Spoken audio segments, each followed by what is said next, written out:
there, I'm Sarah Maiga, your go-to real estate expert and associate broker of Maiga Homes with Keller Williams.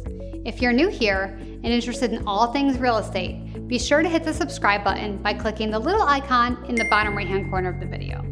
I publish new videos on a new real estate topic every week, and you don't want to miss anything. So when is the perfect time to start the downsizing process? Should you wait until you actually retire, or is it better to start earlier? Well, that choice is ultimately up to you. You need to determine where you are in your life journey. However, here are a few thoughts to consider about starting the process early. Consideration 1. Stay in control of your financial future. Did you know that almost 60% of people are forced to retire earlier than they had actually planned? This is important to know because if you're planning to retire at 65 and you get asked to retire at 60 and you still own your big home, you might find yourself in a situation where you now have to sell quickly, which gives you less leverage.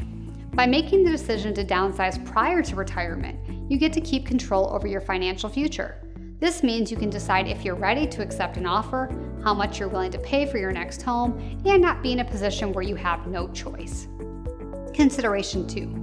You will generally qualify for more financially pre-retirement. Most people forget that if you plan to get a mortgage for your second home, your income is calculated differently once you're retired.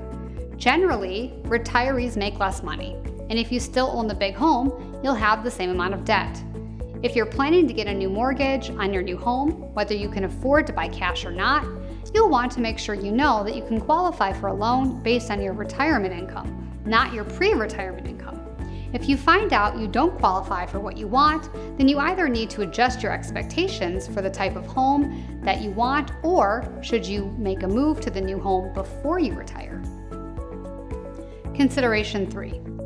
Save more before you cut back your income. Did you know that 75% of Americans are living paycheck to paycheck? That means that they're living off of what they make monthly to pay their bills.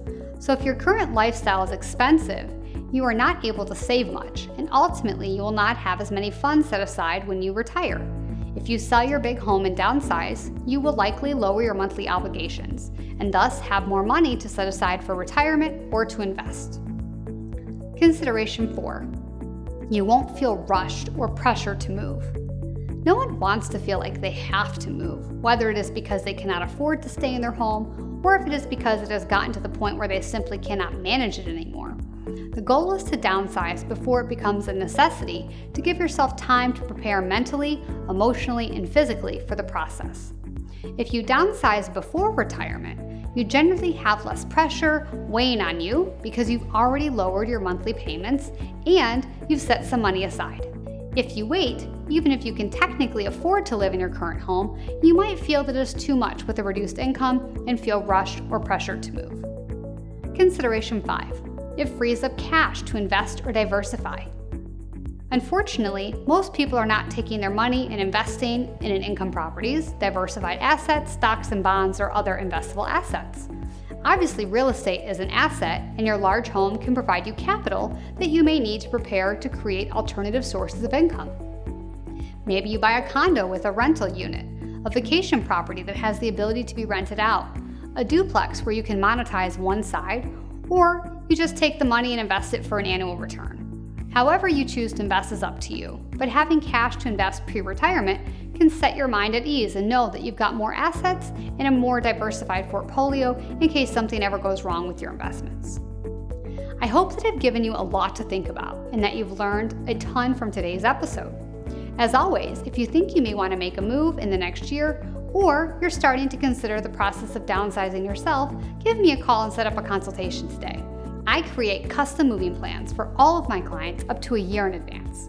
In addition, I work with a variety of contractors who can help with things like decluttering, estate sales, paint, carpet, handyman work, moving, and more.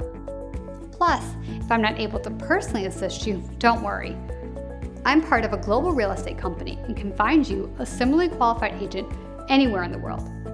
In fact, if you haven't yet had a chance, please check out another one of my videos on why you should get a realtor referral for an agent when relocating. It will teach you all about how realtor-to-realtor referrals work and what to expect when you ask me for one. Be sure to subscribe to my channel today and check out my other series on relocation, selling a home, buying and selling simultaneously, buying a home for the first time, new construction, and more. Thank you so much for watching, and I'll see you next time.